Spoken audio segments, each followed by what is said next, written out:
بسم الله الرحمن الرحيم اقرأ باسم ربك الذي خلق خلق الإنسان من علق اقرأ وربك الأكرم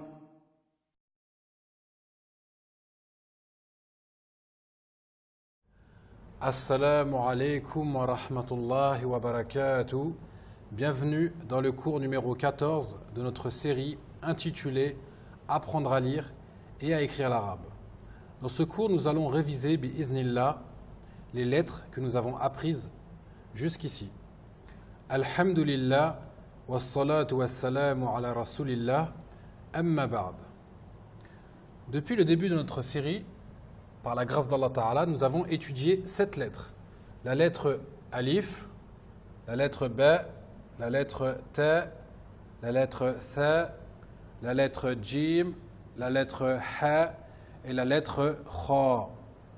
La lettre Kha est une lettre emphatique, c'est-à-dire qu'elle produit un son grave. Nous allons la prononcer Kha et non Kha. Les autres lettres, la lettre B, la lettre T, la lettre Th, la lettre Jim et la lettre H sont des lettres non emphatiques, c'est-à-dire qu'elles ne sont pas graves. Par exemple, nous n'allons pas dire Ba, nous allons dire Ba. Nous n'allons pas dire Ta, mais nous allons prononcer Ta, Tha. Et la lettre Jim, lorsqu'elle prend une fatha, nous dirons Ja. Et la lettre Ha ne se prononcera pas Ha. Pour retenir, il y a seulement pour l'instant dans les lettres que nous avons étudiées la lettre Kha qui est emphatique. Dans ce cours, Inch'Allah, nous allons réviser chacune de ces lettres avec l'ensemble des voyelles et signes que nous avons étudiés jusqu'ici. Sauf la lettre Alif qui est une lettre particulière car elle est parfois voyelle longue ou parfois elle sert de support pour une autre lettre. C'est d'ailleurs la première lettre de l'alphabet, mais nous ne l'avons pas étudiée dans le premier cours pour les raisons précédemment évoquées. Donc, alhamdulillah, ces 7 lettres représentent un quart de l'alphabet. Comme vous pouvez le voir sur le tableau, nous avons sur la droite les différentes lettres. La lettre B, la lettre T, la lettre Th, la lettre Jim, la lettre Ha et la lettre Kha. Et ensuite, dans chaque colonne, nous aurons les différentes voyelles et signes. En premier, nous aurons la Fatha, ensuite la Dhamma, la Kasra, le Alif qui est voyelle longue, le Waw, voyelle longue également, et le Ya, également voyelle longue. Ensuite, la Fathaten, ensuite la Dhammaten, puis la Kasraten, et la Shadda. Donc la Shadda, vous verrez, on a mis la lettre Ta avant, c'est simplement pour mettre en évidence la prononciation de la Shadda, qui est le doublement de la lettre et l'intensification de la prononciation. Et enfin, le Sukun. Le Sukun, rappelez-vous, qui est la prononciation de la lettre sans voyelle. Donc si vous voyez la lettre Ta avant, c'est pour mettre en évidence le Sukun. Donc on va démarrer avec la lettre B, Inch'Allah. La lettre B avec une Fatha, ça fera le son B. Avec une Dhamma, Bou. Avec une Kasra, Bi. Avec un Alif, voyelle longue, Ba. Avec un Waw, voyelle longue, Bou. Avec un Ya, voyelle longue, Bi. Avec une Fathaten, Ban. Et rappelez-vous, on met le Alif pour la Fathaten. Avec une Dhammaten, Bun. Avec une Kasraten, Bin. Ensuite ici, pour mettre en évidence la Shadda, donc avant nous aurons la lettre Ta avec une Fatha. Et ensuite la lettre B avec une Shadda et une Fatha. Ça fera Teb. Teb. Rappelez-vous, la Shadda, c'est un doublement de la lettre. C'est comme si on avait deux fois la lettre Ba. Sur la première, un Sukun. Et sur la deuxième, nous avons la Fatha. Teb. Et ensuite, nous avons la lettre T avec une Fatha et la lettre B avec un Sukun. Ça fera Teb. Teb. Ensuite, avec la lettre T, avec une Fatha, T. Ensuite, avec une Dhamma, Tu. Ti. Te.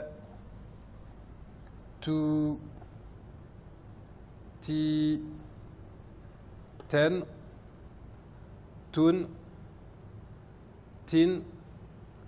Ensuite, rappelez-vous, pour mettre en évidence la shadda, nous aurons toujours pareil, hein, on va à chaque fois utiliser la lettre ta avec une fatha et ensuite la lettre de la ligne avec une shadda et une fatha. Donc ça fera tet, tet, tet. Et enfin, la lettre ta avec une fatha et la lettre ta avec un soukoun. Tet, tet. Ensuite, la lettre tha, donc pareil, hein, à chaque fois vous verrez chaque ligne c'est pareil, hein, c'est les mêmes voyelles que nous revoyons. C'est pour ça que je ne répète pas le nom des voyelles. Simplement, je vais dire à chaque fois le nom de la lettre avec la voyelle qui est au-dessus. Th, thu, thi, th, thu, thi, then, thun, thin, teth, teth, teth, teth.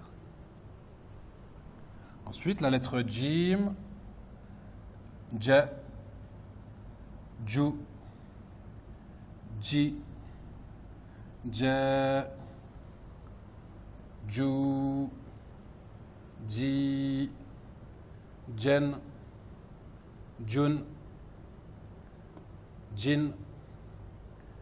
Et là, avec la shadda, tedj, tedj, tedj, tedj. Ensuite, la lettre ha, ha, hu, hi, ha, hu, hi, hen, hun, hin. Ensuite, avec la shadda, teh, teh, teh, teh. Et pour terminer, la lettre kha, rappelez-vous, c'est une lettre emphatique. On ne va pas dire kha, on va dire kha. Kha, khu, khi. Kha, khu, khi, khon, khun, khin. Avec la shadda, terkha, terkha. Et avec le soukoun, tar, tar. Alors maintenant qu'on a vu les différentes lignes, ce que je vous demande, c'est d'écrire, de recopier ce tableau sur votre cahier et de vous entraîner chez vous à lire. Vous devez vraiment maîtriser ces lettres, Inch'Allah, ça doit vraiment être acquis. Vous pouvez également vous entraîner à les lire dans ce sens-là. B, T, Th, J, H, Kh, et ainsi de suite jusqu'à la fin. Et également, je voulais attirer votre attention sur une chose. Peut-être que certains d'entre vous ont pris pour habitude de marquer en dessous la lettre l'équivalent du son en phonétique. Par exemple, la lettre B avec une fatha, ça fait le son B. Peut-être que certains notent l'équivalent en phonétique en dessous. Ou alors bou, peut-être certains d'entre vous notent l'équivalent en dessous. Alors pour les premiers cours, pour vous aider à vous rappeler de la lettre, à les réviser, il n'y a pas de problème. Mais maintenant que nous avons bien avancé, que nous les avons révisés, Inch'Allah, vous devez les maîtriser. Donc ce que je vous demande, c'est vraiment maintenant de ne plus écrire en dessous des lettres l'équivalent en phonétique. Ça, c'est vraiment à bannir maintenant. Pour ces lettres-là, on les connaît, on les a révisées. Il faut absolument vous entraîner à les lire plusieurs fois pour qu'elles deviennent automatiques. J'espère que cette révision a été profitable, qu'Allah vous facilite et je vous dis à bientôt pour un prochain cours, Inch'Allah. Assalamu alaikum wa rahmatullahi wa barakatuh.